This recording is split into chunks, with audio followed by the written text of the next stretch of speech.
ಪ್ರೀತಿಯ ವಿದ್ಯಾರ್ಥಿಗಳೇ, ತಮ್ಮೆಲ್ಲರೂ ಕೂಡ ನಮಸ್ಕಾರಗಳು.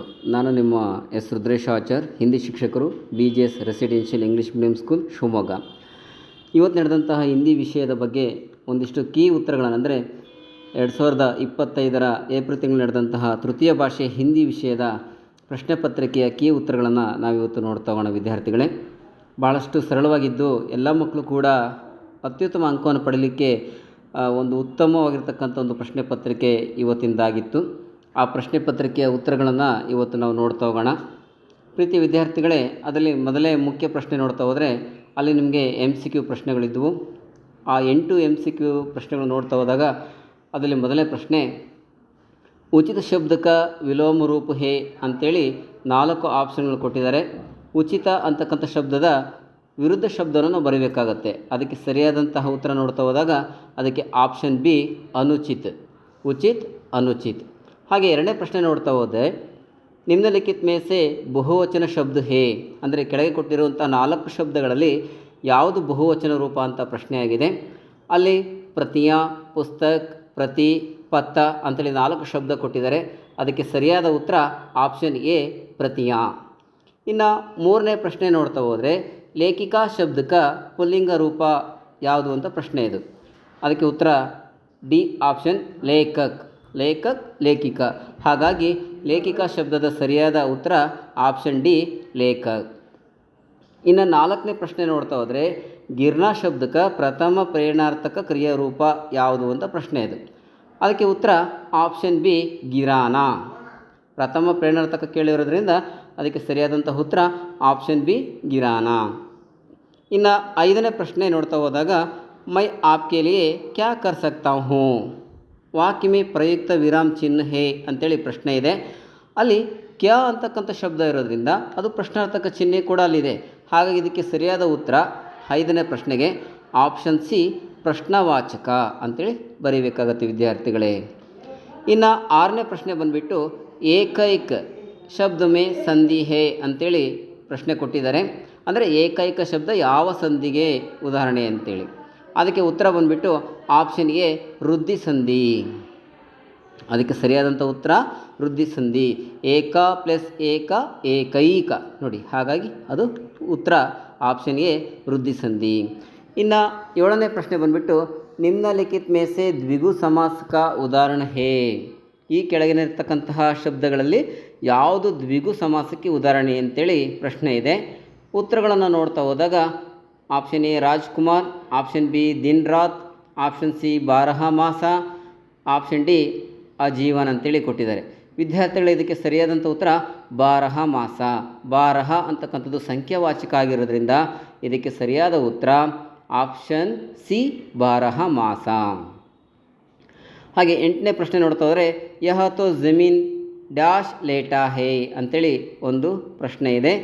ಅದಕ್ಕೆ ಸರಿಯಾದಂತಹ ಉತ್ತರವನ್ನು ನೋಡ್ತಾ ಹೋದಾಗ ಈ ಪ್ರಶ್ನೆಗೆ ಸರಿಯಾದ ಉತ್ತರ ಯಹ ತೋ ಜಮೀನ್ ಡ್ಯಾಶ್ ಲೇಟಾ ಹೇ. ಇದಕ್ಕೆ ಸರಿಯಾದ ಉತ್ತರ ಆಪ್ಷನ್ ಬಿ ಪರ್, ಅಂದರೆ ಯಹ ತೋ ಜಮೀನ್ ಪರ್ ಲೇಟಾ ಹೈ ಅಂಥೇಳಿ ಉತ್ತರಗಳಾಗುತ್ತೆ. ಈ ರೀತಿಯಾಗಿ MCQ ಪ್ರಶ್ನೆಗಳಿಗೆ ಉತ್ತರಗಳನ್ನು ನೋಡಬಹುದು ವಿದ್ಯಾರ್ಥಿಗಳೇ. ಇನ್ನು 2ನೇ ಮುಖ್ಯ ಪ್ರಶ್ನೆಗೆ ಬಂದಾಗ ಇಲ್ಲಿ ಅನುರೂಪದ ಪ್ರಶ್ನೆಗಳು 4 ನಾವು ನೋಡ್ತಾ ಹೋಗ್ತೇವೆ ವಿದ್ಯಾರ್ಥಿಗಳೇ. ಅದರಲ್ಲಿ 9ನೇ ಪ್ರಶ್ನೆ, ಜ್ಞಾನಕ ದೀಪ್ ಅಂತ ಅವರೇ ಕೊಟ್ಟಿದ್ದಾರೆ. 2ನೇದು ನ್ಯಾಯಿಕ ಡ್ಯಾಶ್ ಅಂಥೇಳಿ ಆಪ್ಷನ್ ಕೊಟ್ಟಿದ್ದಾರೆ. ಇಲ್ಲಿ ಮೊದಲನೇ ಪದಕ್ಕೆ 2ನೇ ಪದ ಅವರೇ ಕೊಟ್ಟಿರ್ತಾರೆ.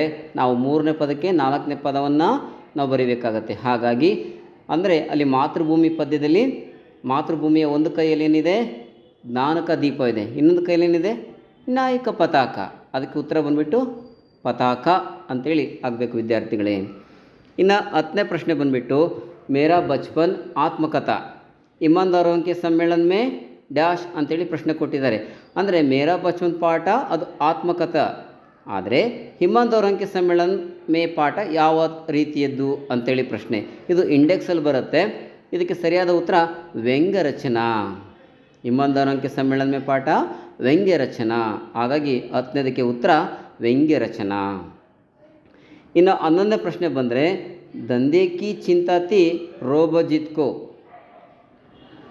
ಸಾದೋರಂ ಕಿ ಚಿಂತಾತಿ ಡ್ಯಾಶ್ ಅಂಥೇಳಿ ಪ್ರಶ್ನೆಯನ್ನು ಕೇಳಿದ್ದಾರೆ ವಿದ್ಯಾರ್ಥಿಗಳೇ. ಅಂದರೆ ದಂಧೆ ಕಿ ಚಿಂತಾತಿ ರೋಬೋಜಿತ್ಗೆ ಅದರ ಚಿಂತೆ ಆದರೆ ಸಾಧುರಮ್ಮನ ಬಗ್ಗೆ ಯಾರಿಗೆ ಚಿಂತೆ ಇತ್ತು ಅಂಥೇಳಿ ಪ್ರಶ್ನೆ ಇದು. ಅದಕ್ಕೆ ಉತ್ತರ ರೋಬನಿಲ್ ಅಂಥೇಳಿ ಆನ್ಸರ್ ಆಗುತ್ತೆ ವಿದ್ಯಾರ್ಥಿಗಳೇ. ಇನ್ನು 12ನೇ ಪ್ರಶ್ನೆ ಬಂದುಬಿಟ್ಟು ಮೇಜರ್ ಕುಮಾರ್ ಆದರೆ ರಜ್ಜು ನೇತಾ ಡ್ಯಾಶ್ ಅಂತೇಳಿ ಪ್ರಶ್ನೆ ಇದೆ. ಮೇಜರ್ ಕುಮಾರ್ ಆದರೆ ರಜ್ಜು ನೇತಾ ಅಂಗ್ ದೊರೋಜಿ ಅಂದರೆ ಮಹಿಳಾ ಕಿ ಸಾಹಸಗಾಥಾ ಪಾಠದಲ್ಲಿ ಬರ್ತಕ್ಕಂಥವ್ರು ಇವರು. ಅವರು ಅಂಗ್ ದೊರೋಜಿ ಅಂದರೆ 12ನೇ ಪ್ರಶ್ನೆಗೆ ಉತ್ತರ ಅಂಗ್ ದೊರೋಜಿ ಅಂತೇಳಿ ಆಗುತ್ತೆ ವಿದ್ಯಾರ್ಥಿಗಳೇ. ಇನ್ನು 3ನೇ ಮುಖ್ಯ ಪ್ರಶ್ನೆ ಬಂದುಬಿಟ್ಟು ಏಕ್ ವಾಕ್ಯ ಉತ್ತರ ಲಿಖಿಯೇ ಅಂತೇಳಿ ಪ್ರಶ್ನೆ ಇದೆ. ಆ ಪ್ರಶ್ನೆ ನೋಡ್ತಾ ಹೋಗೋಣ ವಿದ್ಯಾರ್ಥಿಗಳೇ. ಲೇಖಕ್ ಪ್ರೇಮಚಂದ್ ಜಿ ಕೋ ಕ್ಯಾ ನಜರ್ ಆಯಾ? ಲೇಖಕ್ ಪ್ರೇಮಚಂದ್ ಜಿ ಕೋ ರಂಗದಾರ್ ಗುಲಾಬಿ ಸೇಬ್ ನಜರ್ ಆಯಾ ಅಂತೇಳಿ ಉತ್ತರವನ್ನು ಬರೀಬೇಕಾಗತ್ತೆ ವಿದ್ಯಾರ್ಥಿಗಳೇ. ಇನ್ನು 14ನೇ ಪ್ರಶ್ನೆ ಲೇಖಕ್ ಪಹನೆ ಕೆ ಕಪಡೆ ಕಹಾ ದಬಾಕರ್ ಸೋಹೆ? ವಿದ್ಯಾರ್ಥಿಗಳು ಇದೊಂದು ಪ್ರಶ್ನೆ ಸ್ವಲ್ಪ ಭಾಳಷ್ಟು ಜನ ಕನ್ಫ್ಯೂಸ್ ಆಗಿರ್ತೀರಿ. ಅಂದರೆ ಲೇಖಕರು ಧರಿಸುವಂತಹ ಬಟ್ಟೆಯನ್ನು ಎಲ್ಲಿ ಇಟ್ಕೊಂಡು ಮಲ್ಕೊಂಡಿದ್ರು ಅಂತ ಪ್ರಶ್ನೆ. ಅದಕ್ಕೆ ಉತ್ತರ ಲೇಖಕ್ ಪಹನೆ ಕೆ ಕಪಡೆ ಅಪ್ನೆ ಸಿರಹಾನೆ ಕೆ ನೀಚೆ ದಬಾಕರ್ ಸೋಯೆ, ತಮ್ಮ ತಲೆಯ ದಿಂಬು ಅಡಿಕೆ ಇಟ್ಕೊಂಡವರು ಮಲ್ಕೊಂಡಿದ್ರು ಅಂತ. ಇನ್ನು 15ನೇ ಪ್ರಶ್ನೆ ಸಮಯ ಕಿಸ್ಕಾ ದಿಯಾ ಹುವಾ ಅನುಪಮ್ ದನ್ ಹೇ?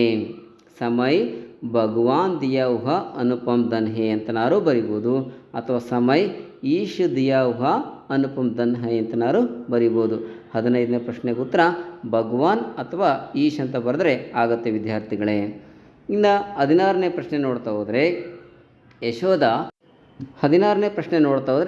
ಯಶೋಧ ಕಿಸ್ಕಿ ಕಸಮ್ ಖಾತಿ ಹೇ? ಯಶೋಧ ಯಾವುದರ ಮೇಲೆ ಪ್ರಮಾಣವನ್ನು ಮಾಡಿದ್ಲು ಅಂತ ಪ್ರಶ್ನೆ ಇದೆ.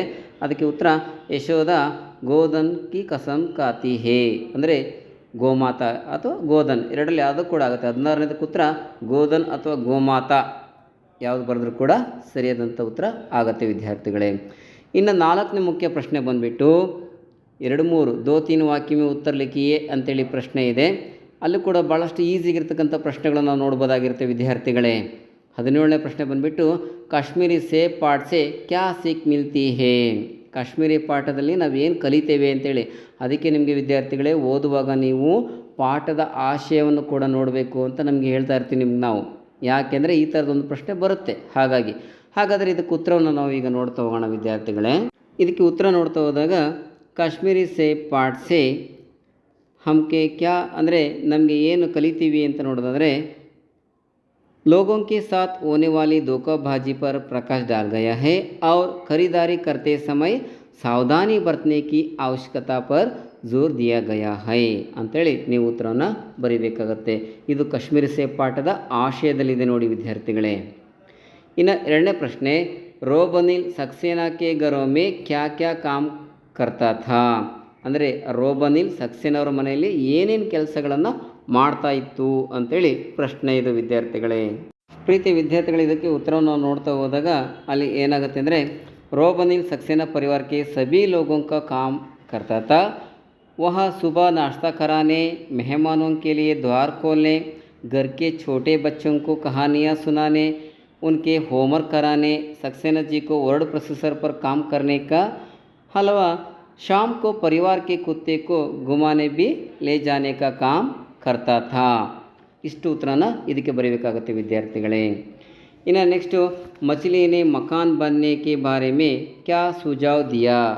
ಅಂದರೆ ದುನಿಯಾ ಮೇ ಪಹಲಾ ಮಕಾನ್ ಪಾಠದ ಪ್ರಶ್ನೆ ಇದು. 4 ಪ್ರಾಣಿಗಳಲ್ಲಿ ಯಾವುದರ ಒಂದು ಪ್ರಾಣಿ ಏನು ಸಲಹೆ ಕೊಡ್ತು ಅಂತೇಳಿ ಒಂದು ಪ್ರಶ್ನೆ ಬಂದೇ ಬರುತ್ತೆ ಅಂತ ನಿಮ್ಗೆ ಹೇಳ್ತಾ ಇರ್ತೀವಿ. ಇಲ್ಲಿ ಮछली ಆ ಮನೆಯನ್ನು ನಿರ್ಮಾಣ ಮಾಡೋಕ್ಕೆ ಸಂಬಂಧಪಟ್ಟಾಗಿ ಏನು ಸಲಹೆ ನೀಡ್ತು ಅಂತೇಳಿ ಒಂದು ಪ್ರಶ್ನೆ ಕೊಟ್ಟಿದ್ದಾರೆ. ನೋಡೋಣ ಬನ್ನಿ ವಿದ್ಯಾರ್ಥಿಗಳೇ.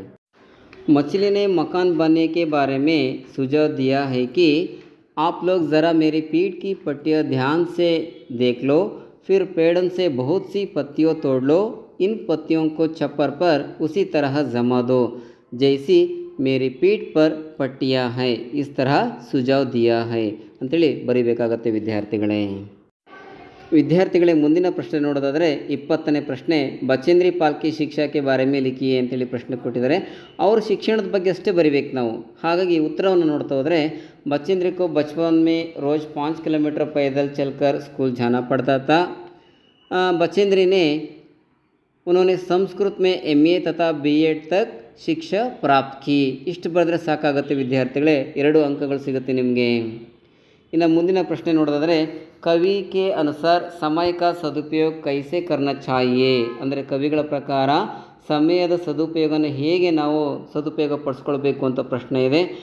ನೋಡೋಣ ಬನ್ನಿ ವಿದ್ಯಾರ್ಥಿಗಳೇ. ಪ್ರೀತಿ ವಿದ್ಯಾರ್ಥಿಗಳೇ, ಈ ಪ್ರಶ್ನೆಗೆ ಉತ್ತರ ನೋಡ್ತಾ ಹೋದಾಗ ನಾವು समय बहुत अनमोल है, समय का महत्व धन से भी ज़्यादा है, सब समय सुसमय होता है, समय को नष्ट करने से सुख नहीं मिलता है, आलस को छोड़कर जो काम करना है उसे उसी समय करना चाहिए, समय ईश का दिया हुआ अनुपम धन है, हम जो भी काम करते हैं उसे मन लगाकर करना चाहिए, आत्म पर विश्वास करना चाहिए, ಸಂದೇಹ ಕೋ ಭಾಗ ದೇನಾ ಚಾಹಿಯೇ, ಅಂದರೆ ಸಮಯವನ್ನು ಈ ರೀತಿಯಾಗಿ ಸದುಪಯೋಗ ಪಡಿಸ್ಕೊಳ್ಬೇಕು ಅಂತೇಳಿ ಬರೀಬೇಕು ವಿದ್ಯಾರ್ಥಿಗಳೇ. ಇಷ್ಟೊಂದೆಲ್ಲ ಪಾಯಿಂಟ್ ಬರೆಯೋ ಅವಶ್ಯಕತೆ ಇಲ್ಲ, 2 ಮಾರ್ಕ್ಸಿಗೆ ಒಂದು 3 ಪಾಯಿಂಟ್ ಬರೆದ್ರೂ ಕೂಡ ಆನ್ಸರ್ ಆಗುತ್ತೆ ವಿದ್ಯಾರ್ಥಿಗಳೇ. ಇನ್ನು ಮುಂದಿನ ಪ್ರಶ್ನೆ, ಕೃಷ್ಣ ಅಪ್ನಿ ಮಾತಾ ಯಶೋದಾಕ್ಕೆ ಪ್ರತಿ ಕ್ಯೂ ನಾರಾಜ್ ಹೇ. ಕೃಷ್ಣ ಅಂದರೆ ಕೃಷ್ಣನ ಅಂದರೆ ಇದು ಸೂರ್ಯಶಾಮ್ ಪದ್ಯದಲ್ಲಿ ಬರ್ತಕ್ಕಂಥದ್ದು, ಅದ್ರ ಬಗ್ಗೆ ನೋಡ್ತೋಗೋಣ. ಕೃಷ್ಣ ಅಪ್ನಿ ಮಾತಾ ಯಶೋದಾಕ್ಕೆ ಪ್ರತಿ ಕ್ಯೂ ನಾರಾಜ್ ಹೇ ನಾವು ಪ್ರಶ್ನೆಗೆ ಉತ್ತರವನ್ನು ನೋಡೋಣ. ಈಗ ಇದಕ್ಕೆ ಉತ್ತರ ನೋಡ್ತಾ ಹೋದಾಗ कृष्ण अपनी माता यशोदा के प्रति नाराज़ है कि माँ यशोदा बलराम से प्यार करती है, कृष्ण को गलती करने पर मारती है पर बलराम को कुछ नहीं कहती है, इसलिए कृष्ण अपनी माता यशोदा के प्रति नाराज़ है ಅಂತೇಳಿ ಬರೀಬೇಕಾಗತ್ತೆ ವಿದ್ಯಾರ್ಥಿಗಳೇ. ಇನ್ನು ಮುಂದಿನ ಪ್ರಶ್ನೆ, ಶನಿ ಏಕ್ ಸುಂದರ ಗ್ರಹ ಹೇ ಕೈಸೆ ಅಂತೇಳಿ 23ನೇ ಪ್ರಶ್ನೆ ಇದೆ. 2 ಆಪ್ಷನ್ಗಳಿದೆ ವಿದ್ಯಾರ್ಥಿಗಳೇ, ಎರಡರಲ್ಲಿ ನೀವು ಯಾವುದಾದ್ರು ಒಂದು ಪ್ರಶ್ನೆ ತೆಗೆದುಕೊಳ್ಬೋದು. ಟೈಟನ್ಗೆ ಬಾರೆ ಮೇಲೆ ಲಿಖಿ ಅಂತೇಳಿ ಕೂಡ ಕೇಳಿದ್ದಾರೆ. ನಾವು ಅದರಲ್ಲಿ ಶನಿ ಏಕ್ ಸುಂದರ ಗ್ರಹ ಕೈಸೆ ಅನ್ನೋ ಪ್ರಶ್ನೆಗೆ ಉತ್ತರವನ್ನು ಈಗ ನೋಡ್ತೋಗೋಣ. ಇದು ಭಾಳಷ್ಟು ಈಸಿ ಇರ್ತಕ್ಕಂಥದ್ದು, ಅಂದರೆ ಪೂರಕವಚನ ಪಾಠದಲ್ಲಿ ಬರ್ತಕ್ಕಂತಹ ಒಂದು ಪ್ರಶ್ನೆ ಇದು. ಹಾಗಾಗಿ ಎಲ್ಲರೂ ಕೂಡ ಬರೆದಿರ್ತೀರಿ, ಆದರೂ ಕೂಡ ಒಮ್ಮೆ ನೋಡ್ತೋಗೋಣ. ಅಂದರೆ ಶನಿ ಯಾಕೆ ಸುಂದರವಾದ ಗ್ರಹ ಅಂತೇಳಿ ಕರೀತಾರೆ ಅಂತೇಳಿ ಪ್ರಶ್ನೆ ವಿದ್ಯಾರ್ಥಿಗಳೇ. ಇದಕ್ಕೆ ಉತ್ತರ ನೋಡ್ತಾ ಹೋದಾಗ शनि ಒಂದು ಸುಂದರ ಗ್ರಹ, ಅಂದರೆ शनि ग्रह सौरमंडल का अत्यंत खूबसूरत ग्रह है. शनि ग्रह के चारों ओर वलय गोल दिखाई देते हैं. ये वलय अत्यंत विस्तृत और स्पष्ट है. प्रकृति ने इस ग्रह के गले में खूबसूरत हार डाल दिए हैं. शनि के इन वलयों या कंकणों ने इस ग्रह को सौरमंडल का सबसे सुंदर ग्रह बनाए हैं ಅಂತೇಳಿ ಬರೀಬೇಕಾಗತ್ತೆ ವಿದ್ಯಾರ್ಥಿಗಳೇ ಇದಕ್ಕೆ ಉತ್ತರವನ್ನು. ಮುಂದಿನ ಪ್ರಶ್ನೆ 24ನೇ ಪ್ರಶ್ನೆ, ಸತ್ಯ ಕಿ ಶಕ್ತಿ ಕೆ ಬಾರೆ ಮೇ ಮಹಾತ್ಮ ಗಾಂಧೀಜಿ ಕಾ ಕಥನ್ ಕ್ಯಾ ಹೈ ಅಂತೇಳಿ ಒಂದು ಪ್ರಶ್ನೆ ಇದೆ. ಅಥವಾ ಇನ್ನೊಂದು ಪ್ರಶ್ನೆ, ಸಲ್ಮಾನೆ ಪ್ರಕೃತಿ ಕೆ ಬಾರೆ ಮೇ ಕ್ಯಾ ಕಹಾ ಅಂತೇಳಿ 2 ಪ್ರಶ್ನೆಗಳನ್ನು ಕೊಟ್ಟಿದ್ದಾರೆ. ಇಲ್ಲಿ ಅದರ ಒಂದು ಬರೀಬೇಕು ವಿದ್ಯಾರ್ಥಿಗಳೇ. ನಾವಿಲ್ಲಿ ಸತ್ಯ ಕಿ ಶಕ್ತಿ ಕೆ ಬಾರೆ ಮೇ ಮಹಾತ್ಮ ಗಾಂಧೀಜಿ ಕಾ ಕಥನ್ ಕ್ಯಾ ಹೈ ಅಂತೇಳಿ ಪ್ರಶ್ನೆಗೆ ಉತ್ತರವನ್ನು ನೋಡೋದಾದರೆ ಈ ರೀತಿ ಬರಿಬೋದು ನಾವು. ಗಾಂಧೀಜಿ ಕಾ ಕಥನ್ ಹೈ ಕಿ ಸತ್ಯ ಏಕ್ ವಿಶಾಲ ವೃಕ್ಷ ಹೈ, ಉಸ್ಕಾ ಜಿतना आदर किया जाता है उतने ही फल उसमें लगते हैं, उनका अंत नहीं होता. इस तरह सत्य के बारे में गांधी जी का धारण है ಅಥವಾ ಕಥನ್ ಹೇ ಅಂತೇಳಿ ಬರೀಬೋದು ವಿದ್ಯಾರ್ಥಿಗಳೇ. ಇಂದ ಮುಂದಿನ ಪ್ರಶ್ನೆಗಳು ನೋಡ್ತಾ ಹೋದರೆ, ನಿಮ್ನಲಿಖಿತ ಪ್ರಶ್ನೋಕ್ಕೆ ಉತ್ತರ 3-4 ವಾಕ್ಯ में लिखिए. ಇದು 5ನೇ ಮುಖ್ಯ ಪ್ರಶ್ನೆ. ಅದರಲ್ಲಿ ಮೊದಲನೇ ಪ್ರಶ್ನೆ ಬಂದುಬಿಟ್ಟು, ಅಬ್ದುಲ್ ಕಲಾಂ ಜಿ का बचपन बहुत ही निश्चिंतता और सादगी में बीता, ಕೈಸೆ ಸ್ಪಷ್ಟ ಕೀಜಿಯೇ ಅಂತೇಳಿ ಕೇಳಿರ್ತಕ್ಕಂಥದ್ದು. ಅಂದರೆ ಮೇರಾ ಬಚ್ಪನ್ ಪಾಠದ ಪ್ರಶ್ನೆ ವಿದ್ಯಾರ್ಥಿಗಳೇದು. ಈಗ ಇದಕ್ಕೆ ಉತ್ತರ ನೋಡ್ತಾ ಹೋದರೆ, अब्दुल कलाम बड़ा और पुश्तौनी घर में रहते थे, पिता आडंबरीन और सरल व्यक्ति थे, अनावश्यक और ऐशो आराम वाली चीज़ों से दूर रहते थे, घर में सभी आवश्यक चीज़ें समुचित मात्रा में सुलभता से उपलब्ध थी, इसलिए कलाम का जन्म निश्चिंतता और सादगी से बीता ಅಂತೇಳಿ ಬರೀಬೇಕಾಗತ್ತೆ ವಿದ್ಯಾರ್ಥಿಗಳೇ. ಇನ್ನು ಮುಂದಿನ ಪ್ರಶ್ನೆ, ಲೇಖಕಾನೆ ಗಿಲ್ಲು ಕೆ ಪ್ರಾಣ ಕೈಸೆ ಬಚಾಯಿ ಬತಾಯಿಯೇ. ಅಂದರೆ ಲೇಖಕಿರವರು ಅಂದರೆ ಮಹಾದೇವ ವರ್ಮಜಿಯವರು ಗಿಲ್ಲುವಿನ ಪ್ರಾಣವನ್ನು ಹೇಗೆ ರಕ್ಷಣೆ ಮಾಡಿದರು ಹೇಳಿ ಅಂತೇಳಿ ಪ್ರಶ್ನೆಯನ್ನು ಕೇಳಿದ್ದಾರೆ ವಿದ್ಯಾರ್ಥಿಗಳೇ. ಅದು ಕೂಡ ಭಾಳಷ್ಟು ಈಸಿಯಾಗಿರ್ತಕ್ಕಂಥ ಪ್ರಶ್ನೆ. ಅದಕ್ಕೆ ನಾವೀಗ ಉತ್ತರವನ್ನು ನೋಡ್ತಾ ಹೋಗೋಣ. ನೀವು ಆಲ್ಮೋಸ್ಟ್ ಆಲ್ ಇವೆಲ್ಲವೂ ಕೂಡ ಭಾಳಷ್ಟು ಕಲ್ತಿರ್ತೀರಿ, ಅಧ್ಯಯನ ಮಾಡಿರ್ತೀರಿ. ನೋಡೋಣ ಹಾಗಾದರೆ.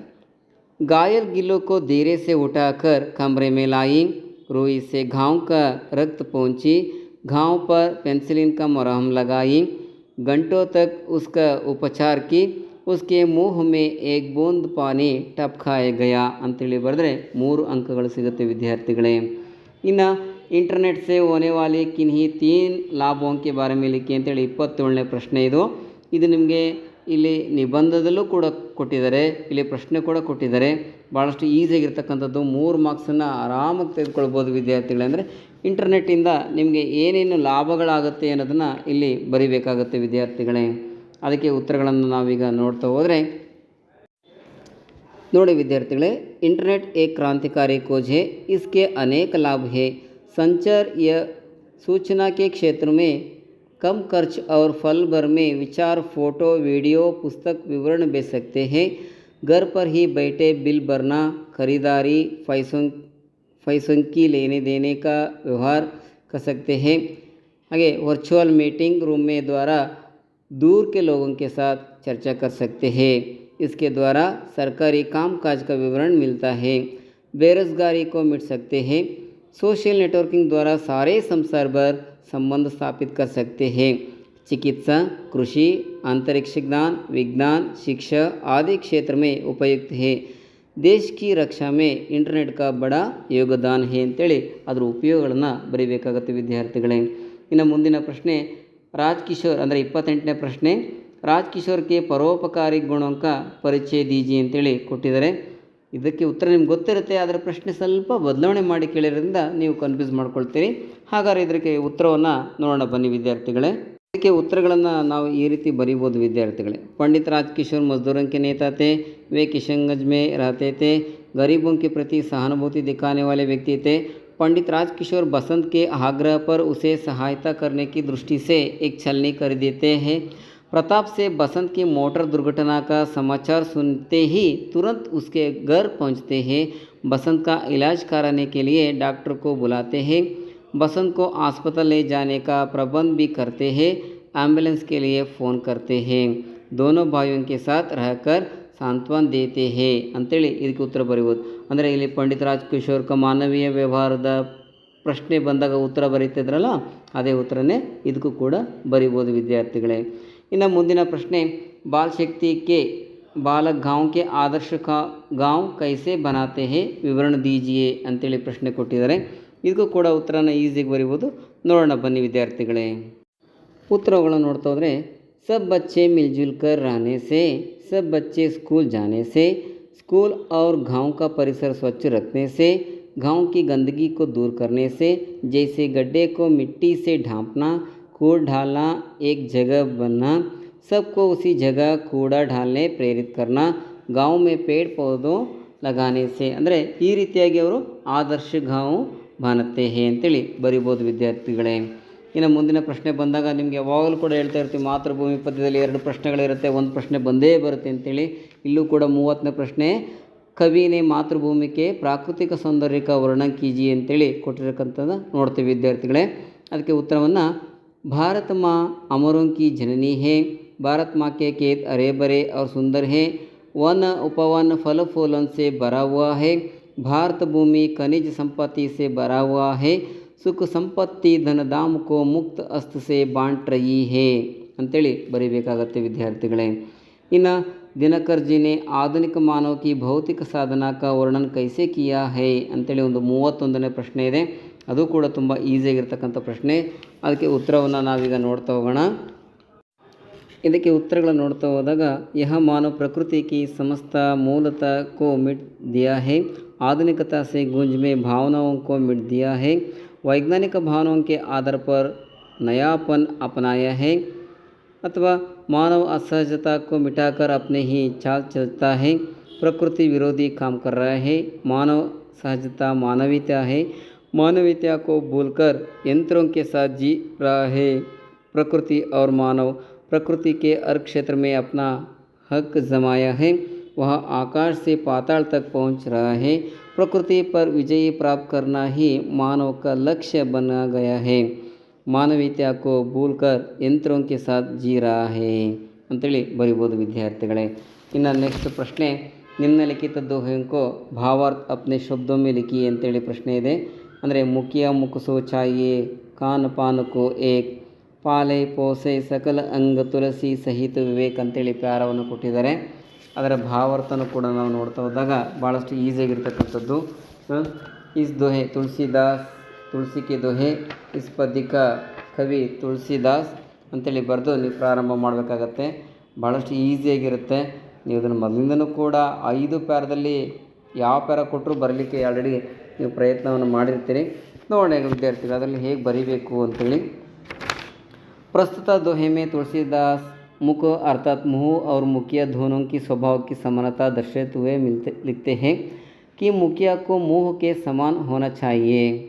मुँह खाने पीने का काम अकेला करता है, लेकिन वह जो खाता पीता है उसके शरीर के सारे अंगों का पालन पोषण करता है। तुलसी की राय में मुखिया को भी ऐसे ही विवेकवान होना चाहिए कि वह काम अपनी तरह से करे, लेकिन उसका फल भी में ಬಾಂಟೆ ಅಂತೇಳಿ ಭಾವಾರ್ಥನ ಬರಿಬೋದು ವಿದ್ಯಾರ್ಥಿಗಳೇ. ಹಾಗೆಯೇ ನೆಕ್ಸ್ಟ್ ಗದ್ಯಾಂಶಕ ಅನುವಾದ ಕನ್ನಡ ಯಾ ಅಂಗ್ರೇಜಿ ಮೇ ಅನುವಾದ ಕೀಜಿಯೆ ಅಂತೇಳಿ 33ನೇ ಪ್ರಶ್ನೆ ಇದೆ. ಅಲ್ಲಿ दोनों दोस्त जंगल से लौटकर आए और एक जगह मकान बना लिया। यह दुनिया में आदमी के आतो भन पहला मकान था. ಅಂದರೆ ಅಲ್ಲಿ ದುನಿಯಾ ಮೇ ಪಹಲಾ ಮಕಾನ್ ಪಾಠದ ಸಾಲುಗಳನ್ನು ಕೊಟ್ಟಿದ್ದಾರೆ ವಿದ್ಯಾರ್ಥಿಗಳೇ. दोनों दोस्त जंगल से लौटकर आए, ಇಬ್ಬರು ಸ್ನೇಹಿತರು ಕಾಡಿನಿಂದ ಹಿಂತಿರುಗಿದರು. ಅವ್ರು ಮತ್ತು ಏಕ್ ಜಗ ಮಕಾನ್ ಬನಾಲಿಯಾ, ಒಂದು ಜಾಗದಲ್ಲಿ ಮನೆಯನ್ನು ನಿರ್ಮಾಣ ಮಾಡಿದರು. ಯಹ ಅಂದರೆ ಇದೇ ದುನಿಯಾ ಜಗತ್ತಿನ ಪ್ರಪಂಚದ ಮಾನವ ನಿರ್ಮಿತ ಆತು ಅಂದರೆ ಮಾನವನ ಕೈಯಲ್ಲಿ ನಿರ್ಮಾಣವಾದಂತಹ ಮೊದಲನೇ ಮನೆಯಾಗಿದೆ ಅಂಥೇಳಿ ನೀವು ಬರೀಬೇಕಾಗತ್ತೆ ವಿದ್ಯಾರ್ಥಿಗಳೇ. ಇದನ್ನು ಬೇಕಿದ್ರೆ ನೀವು ಅಂಗ್ರೇಜಿ ಅಂದರೆ ಇಂಗ್ಲೀಷಲ್ಲಿ ಕೂಡ ಅನುವಾದ ಮಾಡ್ಬೋದು. 3 ಅಂಕಗಳು ಸಿಗುತ್ತೆ ವಿದ್ಯಾರ್ಥಿಗಳೇ. ಇನ್ನು ಮುಂದಿನ ಹಂತಕ್ಕೆ ಹೋದರೆ ನಿಮಗೆ ನಿಮ್ನಲಿಖಿತ ಪ್ರಶ್ನೆಗೆ ಉತ್ತರ 5 ವಾಕ್ಯ ಮೇಲೆ ಲಿಖಿಯೇ ಅಂತೇಳಿ 6ನೇ ಮೇನು. ಇದು ಬಹಳಷ್ಟು ವರ್ಷದಲ್ಲಿ ಕೇಳಿರ್ತಕ್ಕಂಥ ಪ್ರಶ್ನೆ. ಇದು ಯಾವುದೇ ಪ್ರಶ್ನೆ ಪತ್ರಿಕೆ ತೆಗೆದುಕೊಂಡ್ರು ನಿಮಗೆ ರಿಪೀಟ್ ಆಗಿರ್ತಕ್ಕಂಥ ಪ್ರಶ್ನೆಗಳು ನೋಡ್ತಾ ಹೋಗ್ತೀವಿ ನಾವು. ಇದು ಕರ್ನಾಟಕ ಸಂಪದಾ ಪಾಠದ ಪ್ರಶ್ನೆ. 4 ಅಂಕಗಳಿಗೆ ಖಂಡಿತ ಬಂದೇ ಬರುತ್ತೆ ಅಂತೇಳಿ ನಿಮ್ಮ ಶಿಕ್ಷಕರೆಲ್ಲರೂ ಕೂಡ ಚೆನ್ನಾಗಿ ಇದನ್ನು ಅಭ್ಯಾಸ ಮಾಡಿಸಿರ್ತಾರೆ. ಅದೇ ಪ್ರಶ್ನೆ ಕೂಡ ಈಗ ಬಂದಿರೋದ್ರಿಂದ ನೀವು ಆರಾಮಾಗಿ ಏನು ಮಾಡ್ಬೋದು, ಬರೀಬೋದಾಗಿರುತ್ತೆ. 2 ಪ್ರಶ್ನೆ ಇದೆ, ಅದರಲ್ಲಿ ಒಂದನ್ನು ಬರೀಬೇಕಾಗತ್ತೆ ವಿದ್ಯಾರ್ಥಿಗಳೇ. ಏನು, ಕರ್ನಾಟಕ ರಾಜ್ಯ ಕಿ ಶಿಲ್ಪಕಲಾ और ವಾಸ್ತುಕಲಾ ಅನೋಖಿ ಹೇ ಕೈಸೆ ವರ್ಣ ಕೀಜಿಯೇ ಅಂತೇಳಿ ಕೇಳಿದರೆ ಅದಕ್ಕೆ ಉತ್ತರವನ್ನು ನೋಡ್ತಾ ಹೋದಾಗ कर्नाटक के वास्तुकला और शिल्पकला के लिए उदाहरण है बादामी, ऐहोळे, पटकल्लु, बेलूरू, हळेबीಡು, सोमनाथपुर के मंदिर जो मूर्तियां हैं। श्रवणबेळಗೊಳ के 57 फुट ऊंचाई की एक शिला गोमटेश्वर विग्रह है।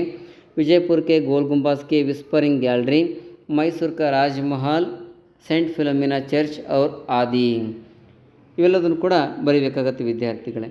इन्हें नेक्स्ट प्रश्न, कन्नड़ भाषा तथा संस्कृति को कर्नाटक के साहित्यकारों की देन अनमोल है, कैसे स्पष्ट कीजिए ಅಂತೇಳಿ ಒಂದು ಪ್ರಶ್ನೆ ಇದೆ. ಅದಕ್ಕೆ ಉತ್ತರವನ್ನು ನಾವು ಕೂಡ ನೋಡ್ತಾ ಹೋದಾಗ ಭಾಳಷ್ಟು ಈಸಿಯಾಗಿರ್ತಕ್ಕಂಥ ಪ್ರಶ್ನೆ ಇದು. कर्नाटक के साहित्यकारों ने कन्नड़ भाषा और संस्कृति को बहुत बड़ा देन दी है. वचनकार बसवಣ್ಣ, क्रांतिकारी समाज सुधारक थे. हक महादेवी, अल्लामा सर्वज्ञ जैसे अनेक वचनकारों ने अपने वचनों द्वारा प्रेम, दया, धर्म और कर्तव्य का सीख दी है. पुरंदरदास, कनकदास और आदि कीर्तनकारों ने भक्ति और नीति का ज्ञान दी है. पंप, रन्ना, पोन्ना, कुमारव्यास, हरिहर, राघವಂಕ आदि ने कन्नड़ साहित्य को समृद्ध बनाए हैं ಅಂತೇಳಿ ನೀವು ಬರೀಬೋದಾಗಿರುತ್ತೆ ವಿದ್ಯಾರ್ಥಿಗಳೇ. ಇನ್ನು ಎಂದಿನಂತೆ ನಿಮಗೆ ಕಂಠಪಾಠಕ್ಕಿರ್ತಕ್ಕಂಥ ಪದ್ಯ, ಅದೇ ಪದ್ಯದ 4 ಸಾಲುಗಳು ನಿಮಗೆ ಬಂದಿದೆ ವಿದ್ಯಾರ್ಥಿಗಳೇ. ಅದನ್ನು ಕೂಡ ನೀವು ಚೆನ್ನಾಗಿ ಬರಿಬೋದು. 4 ಅಂಕಗಳಿಗೆ ಕೇಳಿರೋದ್ರಿಂದ ಪದ್ಯದ ಹೆಸರು ಮತ್ತು ಪದ್ಯದ ಕವಿಗಳ ಹೆಸರನ್ನು ನೀವು ಬರೆದ್ರೆ ಖಂಡಿತ 4ಕ್ಕೆ 4 ಅಂಕಗಳು ಸಿಗುತ್ತೆ ವಿದ್ಯಾರ್ಥಿಗಳೇ. ಅದು ಕೂಡ ನಿಮಗೆ ಕೋಶಿಶ್ ಕರ್ನೆ ವಾಲಂಕಿ ಕವಿ ಆರ್ ನಹಿ ಹೋತಿ ಪದ್ಯದ ಒಂದು ಆ ಸಾಲುಗಳದು. ನಿಮಗೆ ಇದನ್ನು ಎಲ್ಲ ಶಿಕ್ಷಕರು ಚೆನ್ನಾಗಿ ಅಭ್ಯಾಸನ ಮಾಡಿಸಿರ್ತಾರೆ. ಅದನ್ನು ನೀವು ಅಧ್ಯಯನ ಮಾಡಿದಾಗ ಮಾತ್ರ ಖಂಡಿತ ಪೋಯಮ್ನ ಬರಲಿಕ್ಕೆ ಸಾಧ್ಯ ಆಗುತ್ತೆ. ನೋಡೋಣ ವಿದ್ಯಾರ್ಥಿಗಳೇ. कविता का नाम कोशिश करने वालों की कभी हार नहीं होती. इस पद्य का कवि सोहनलाल द्विवेदी. असफलता एक चुनौती है, इसे स्वीकार करो. क्या कमी रह गई देखो और सुधार करो. जब तक ना सफल हो नींद चैन को त्यागो तुम. संघर्ष का मैदान छोड़कर मत भागो तुम ಅಂತೇಳಿ 4 ಸಾಲುಗಳನ್ನು ನೀಟಾಗಿ ಬರೀಬೇಕಾಗತ್ತೆ ವಿದ್ಯಾರ್ಥಿಗಳೇ. ಇನ್ನು ನೆಕ್ಸ್ಟ್ ಪ್ರಶ್ನೆ, 7ನೇ ಮುಖ್ಯ ಪ್ರಶ್ನೆ, ಗದ್ಯಾಂಶಕ್ಕೋ ಧ್ಯಾನಪೂರ್ವಕ ಪಡ್ಕರ್ ನಿಮ್ನಲಿಖಿತ ಪ್ರಶ್ನೆಗೆ ಉತ್ತರ ಲಿಖಿಯೇ. ಒಂದು ಪ್ಯಾಸೇಜನ್ನು ಕೊಟ್ಟಿದ್ದಾರೆ, ಅದನ್ನು ಚೆನ್ನಾಗಿ ಓದಿ ಆ 4 ಪ್ರಶ್ನೆಗಳ ಉತ್ತರಗಳನ್ನು ಬರೀಬೇಕಾಗಿರುತ್ತೆ ವಿದ್ಯಾರ್ಥಿಗಳೇ. ಪ್ಯಾಸೇಜನ್ನು ನೋಡ್ತಾ ಹೋದರೆ, कर्नाटक एकीकरण के लिए आलोर वेंकटराय जी की सेवा अविस्मरणीय है। राष्ट्र सेवा के लिए उन्होंने वकालत छोड़ दी, उच्च विचार सदा जीवन अपनाया। वकालत छोड़ने पर उन्हें अपना मनपसंद काम करने का मौका मिलने लगा। वेंकटराव जी मानसिक आज़ादी को सबसे बड़ी आज़ादी समझने लगे। उन्हीं के प्रयत्न से धारवाड़ में कर्नाटक नूतन विद्यालय स्थापित हुआ। उस समय छात्रों को आत्मनिर्भर बनना राष्ट्रीय शिक्षा का प्रमुख उद्देश्य था। वेंकटराव जी ने नव कर्नाटक निर्माण का ಸ್ವಪ್ನ ದೇಖಾತ ಅಂತೇಳಿ ಒಂದಿಷ್ಟು ಚಿಕ್ಕ ಸ್ಟೋರಿಯನ್ನು ಕೊಟ್ಟಿದ್ದಾರೆ. ಅದರ ಬಗ್ಗೆ ಈಗ ಉತ್ತರಗಳನ್ನ ಹೇಗೆ ಬರೀಬೇಕು ಅಂತೇಳಿ ನೋಡ್ತಾ ಹೋಗೋಣ ಬನ್ನಿ. ಮೊದಲನೇ ಪ್ರಶ್ನೆ, ಆಲೂರು ವೆಂಕಟರಾವ್ ಜೀನೆ ವಕಾಲತ್ ಕ್ಯೂ ಚೋಡ್ ದಿ ಅಂತೇಳಿ ಪ್ರಶ್ನೆಯನ್ನು ಕೇಳಿದ್ದಾರೆ. ಅದಕ್ಕೆ ಉತ್ತರವನ್ನು ನೋಡ್ತಾ ಹೋದಾಗ ಆಲೂರು ವೆಂಕಟರಾವ್ ಜೀನೆ ರಾಷ್ಟ್ರ ಸೇವಾ ಕೆ ಲಿಯೆ ಉನ್ಹೋನೆ ವಕಾಲತ್ ಚೋಡ್ ದಿ ಅಂತೇಳಿ ಉತ್ತರವನ್ನು ಬರೀಬೇಕಾಗತ್ತೆ. ಎರಡನೇ ಪ್ರಶ್ನೆ, ವೆಂಕಟರಾವ್ ಜೀನೆ ಕೈಸ ಜೀವನ್ ಅಪ್ನಾಯ ಅಂತೇಳಿ ಪ್ರಶ್ನೆ ಇದೆ ವಿದ್ಯಾರ್ಥಿಗಳೇ. ಅದಕ್ಕೆ ಉತ್ತರ ಉಚ್ಚ ವಿಚಾರ್ ಸಾದಾ ಜೀವನ್ ಅಪ್ನಾಯ. ವೆಂಕಟರಾವ್ ಜೀನೆ ಉಚ್ಚ ವಿಚಾರ್ ಸಾದಾ ಜೀವನ್ ಅಪ್ನಾಯ ಅಂತೇಳಿ ಬರೀಬೇಕಾಗತ್ತೆ ವಿದ್ಯಾರ್ಥಿಗಳೇ. ಇನ್ನು ಮೂರನೇ ಪ್ರಶ್ನೆ, ರಾಷ್ಟ್ರೀಯ ಶಿಕ್ಷಕ ಪ್ರಮುಖ ಉದ್ದೇಶ ಕ್ಯಾ ಥಾ. ರಾಷ್ಟ್ರೀಯ ಶಿಕ್ಷಣದ ಪ್ರಮುಖ ಉದ್ದೇಶ ಏನಾಗಿತ್ತು ಅಂತೇಳಿ ಪ್ರಶ್ನೆ ಇದೆ.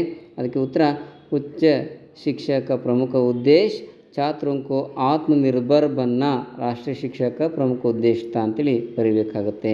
ಇನ್ನು ಕೊನೆಯದು, ವೆಂಕಟರಾವ್ ಜೀನೆ ಕೈಸಾ ಸಪ್ನಾ ದೇಖಾ ಥಾ ಅಂತೇಳಿ ಪ್ರಶ್ನೆ ಇದೆ.